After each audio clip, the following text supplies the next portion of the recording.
The stock market has opened and we've just had some big corporations release their earnings. Right now we are going to focus on Archer-Daniels, ticker symbol ADM, which is in fact down 4% or just over after reporting their earnings. And in fact, over the last 12 months, they are down over 25%.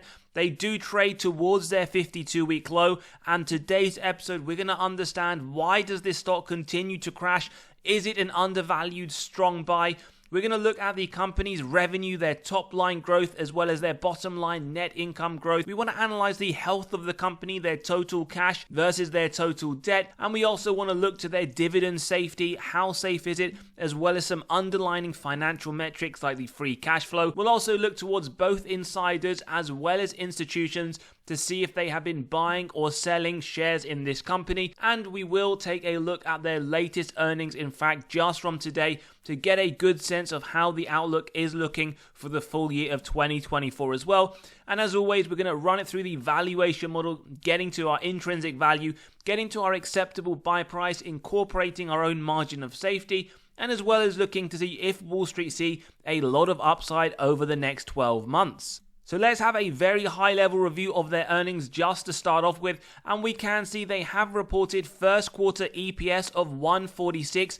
Positive to note for shareholders, this was 8 cents better than what analysts were targeting of 138. However, whilst we do see a beat on the earnings per share, their revenue did come in marginally under 21.85 billion versus the analyst targets of 22.21. Now, as always, what I always like to look at when we get their earnings is their guidance for the full year, and they anticipate their earnings per share to sit around 525 to 625 for 2024. We do see the analyst consensus of around 557 in the midpoint of this future guidance. Now, when we take a look at the actual stock, we can see the market has not liked the earnings. It is down over 4% over the last year as well. Not great at all. Now, if you're a long-term shareholder of this company, you would have been on a massive roller coaster. You would be up 34%.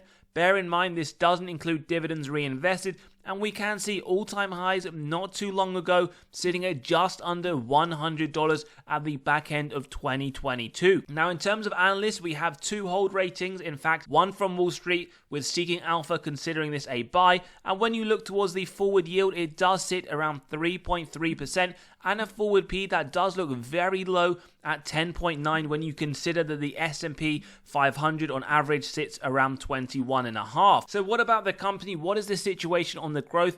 As always, on the top line, what we want to see is at least 3 to 7% growth year on year. We do see this very inconsistent. If we just look purely on a graphic basis, we can see it has had the highs of 2014 before coming down to around 2017 and then moving up. But we also want to point out 2022, it did drop into 2023. And overall, it's gone over the 10-year period from 81.2 billion to the more recent annual report of 93.9 billion. Now, that is interesting. It is very inconsistent on the top line. What does the bottom line? Is there any consistency? Well, we note it has gone from 2.2 billion in 2014 to just over 3.4 in 2023, but we can note even the previous year where revenue was higher, so was their bottom line. And again, on a graphical basis, we can see a lot of inconsistency, although we do note from 2019 it has been moving in the right direction, but we can again see they have struggled to continually increase their top line as well as their bottom line net income. Health of the company, very important.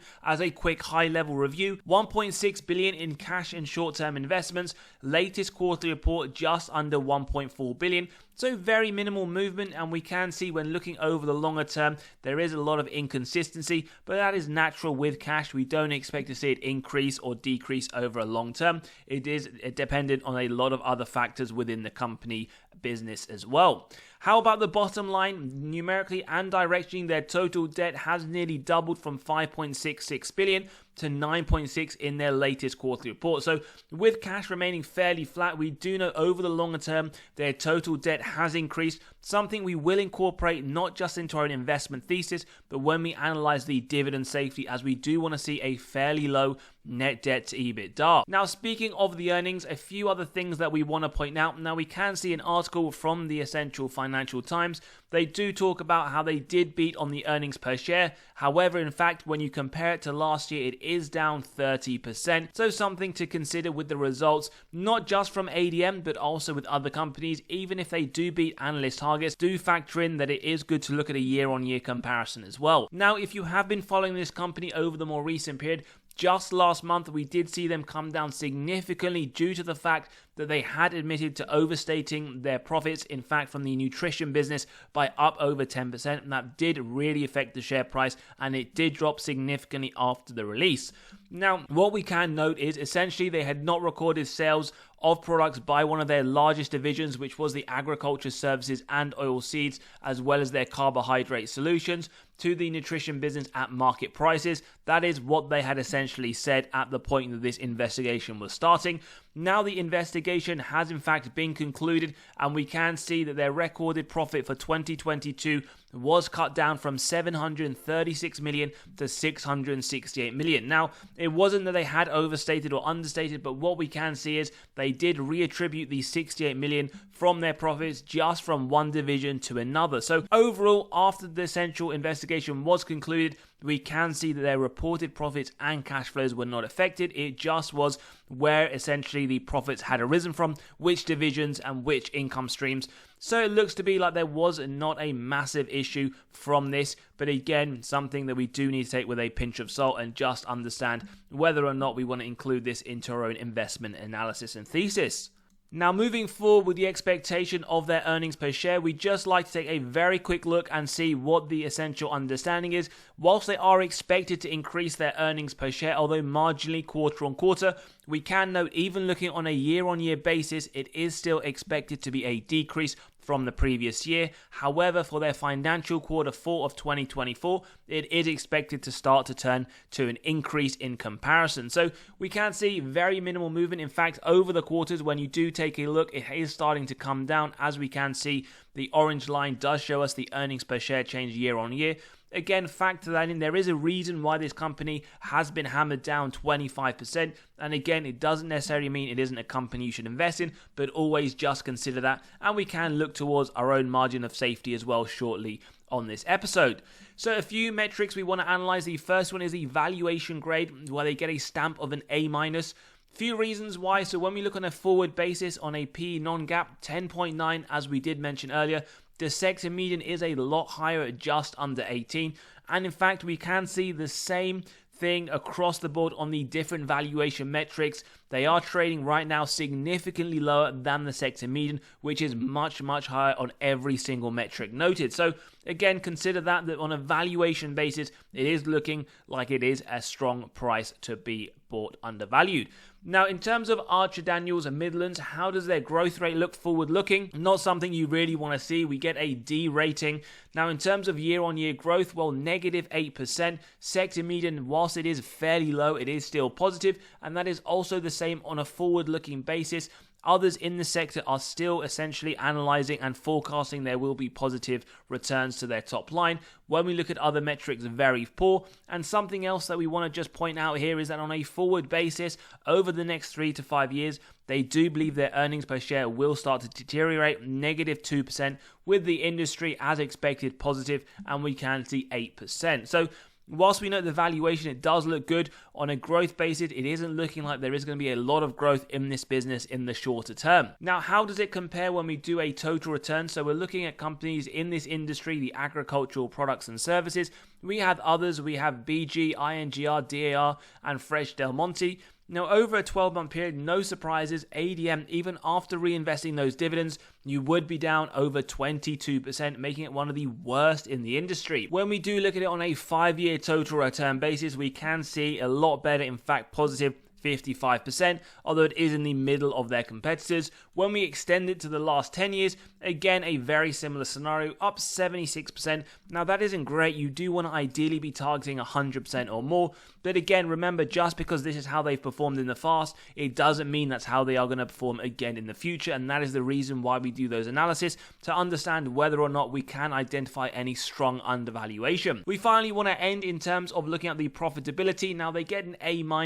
Now, very mixed across the board. Their gross margin at 8% is very poor in my opinion. When you look at the sector, very strong double digit, 35%. When we look at it on a bottom line basis, it is still lower than the sector, but marginally at 3.71. And we can see the sector industrials coming in at just under 5%. Now, yes, they do have other positive metrics. For example, their cash from operations is very high, in fact, significantly higher than the sector median. But there are some disappointing metrics that I do tend to place some large reliance on when analyzing companies, like their bottom line margin as well as their gross profit. But as we can see, overall, they do get an A-. Now, a few things that we like to do. The first one is look at insider ownership and movement. 1.2% as we can see, with one insider selling over the last 12 months of 126,000. Now, in terms of when this was, we'd have to go all the way back to Q3 of 2023, and we can identify that this was in fact an insider who did sell on the 26th of July, so quite some way away now, around 1,455 shares, although it was significantly higher than the current trading price.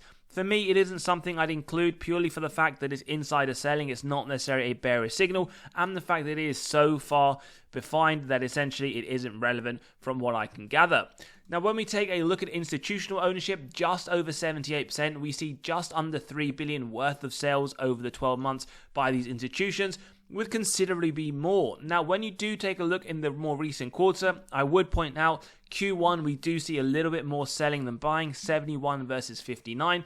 But over the last 12 months, institutions have been buying more, as we can see Q1, Q2, and Q3 of 2023. However, both Q4 and Q1 of 2024, we see the opposite. So factor that in, but as always, don't depend on what they do, their movements, buys or sells. Always do your own due diligence.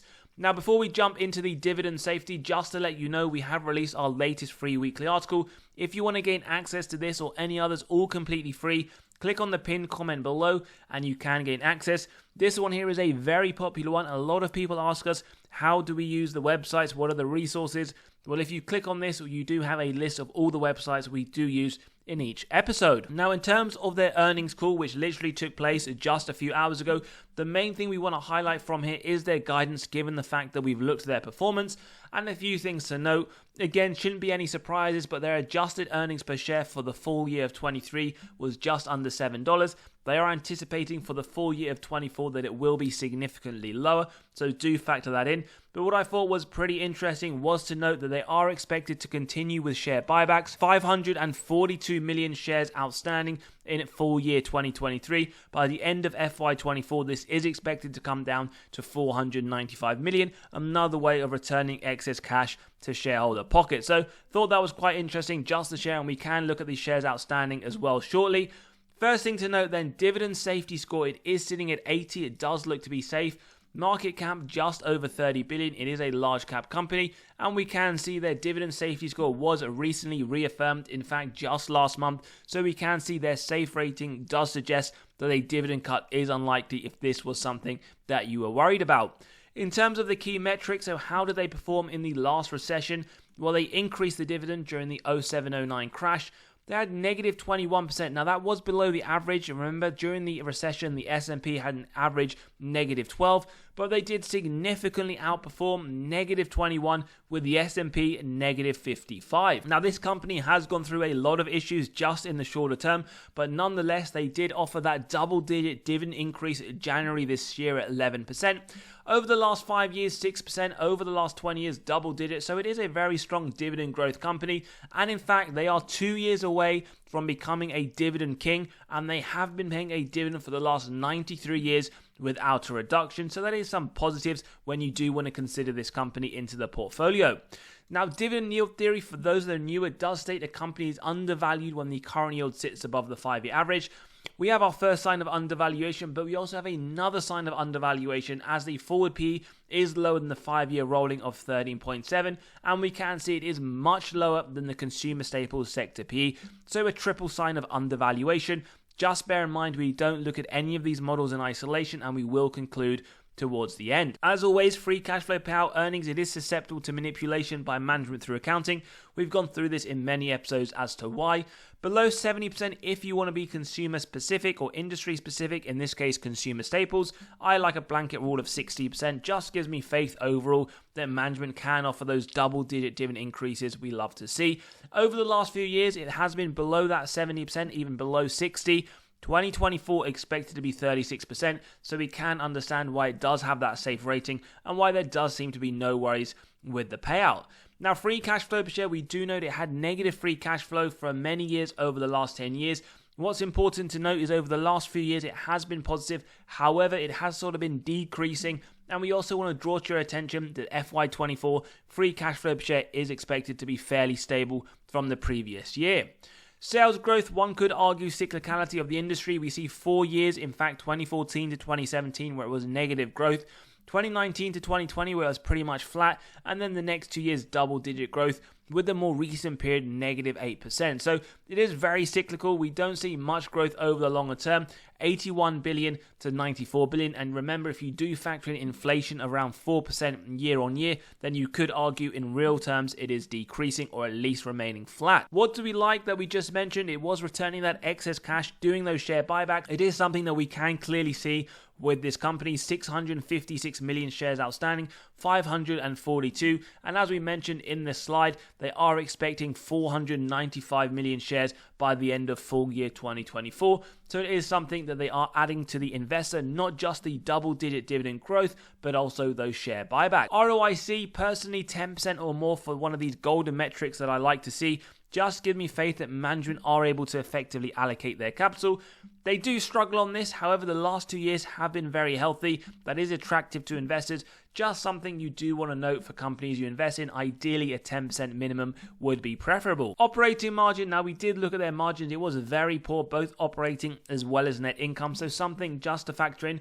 The only thing we would say, it has consistently been like this, so it could be when looking at the industry as a whole, they are lower margins, but as we looked and justified through the sector median, we did in fact note that the operating margin as well as net income margins of others in this same industry are higher, and we also note they do lack on the free cash flow margin. So a few areas that I would like to see them improve, or at least to have to your attention, just as something to consider. Net debt to EBITDA, earnings before interest, tax, depreciation, amortization, below 4 for consumer staples, and remember this correlates to both dividend safety as well as balance sheet strength. And for those that are new, it is the number of years it would take the company to pay off all of their debt net of cash on hand. 1.28 in 2023 and 2022 looking very healthy. 1.53, yes, it is an increase into 2024, but still significantly lower than the 4 maximum. So no worries with the balance sheet and no worries so far with the dividend. Now let's jump into the valuation model. As always, if you do enjoy the content, values being provided, smash that like button, hit that subscribe and bell button so you are continually notified of these videos as they drop. And let's jump into the first model. We have the Graham's valuation formula, the stock ticker symbol, earnings per share, long-term growth rate, AAA corporate bond yield, to give us an intrinsic value of $37, a massive overvaluation signal. But do bear in mind, we don't look at any of these models in singularity and will shortly conclude. We then have the multiples valuation model, companies in a similar sector and size, the average P multiplied by the EPS of ADM to get an intrinsic value showing undervaluation with the value itself of $71. We then get into the dividend discount model. We had that very nice double-digit increase, although we note that from the previous year. So on average, it is very healthy at 7.47%. Forward looking, we've gone 5% to be a lot more conservative, and we have a value that isn't too far off the multiples, again showing that sign of undervaluation. We then move to the DCF model with the free cash flow year on year. We see the average growth rate negative 201%, but it is skewed as it did go from a large negative to a large positive in 20 to 2021. Growth rate forward looking, then we've tried to be extremely conservative at just a 1% forward looking rate, whilst the previous year was 37. Discount rate, we then get the present value of future free cash flows and terminal value, add together with the cash, subtract total debt, get to the equity value, divide by the shares outstanding, and we can see here the intrinsic value, a third undervaluation signal. Now, the intrinsic value here is purely the average of these four models, and it does come in today's episode of $64. Bear in mind, if you click on the pinned comment below, you can grab a copy of the valuation model to get to the intrinsic value as well as the acceptable buy price of companies, whether it's your own portfolio, companies that are on your watch list, or if you just want to run through these numbers again based on your own estimates and judgments. We then move on to a 10% margin of safety, which we execute on these stocks if they meet the 3 golden criteria: a wide moat, strong financial metrics, and good forward-looking data. If that is executed, then on this company, you're acceptable by pretty much a few cents shy. So this company, ADM, right now, we believe has a 10% MOS level based on all of the estimates we just ran through today. What do Wall Street say? Well, as we can see here, they have a forecasted upside of 11%. Their price target is $64 over the next 12 months. Now, in my opinion, this isn't one that I'm looking to buy. As we can see, it only has a 10% MOS level. Yes, there are some good factors about this company, their double-digit dividend growth, the fact that they like to do shares buybacks quite often, quite consistently. However, there are a lot of metrics that for a company that I like to see the consistency, it just doesn't have. Whether it's the margins, whether it's the growth year on year on the free cash flow, the ROIC above 10%, we can see it is lacking a lot. But as always, I'm interested to hear your thoughts. Let me know in the comments below if you are buying after the drop, maybe selling, or it's on the watch list. If you enjoyed today's episode, smash that like button, hit that subscribe and bell button, and as always, we'll see you all on the next one.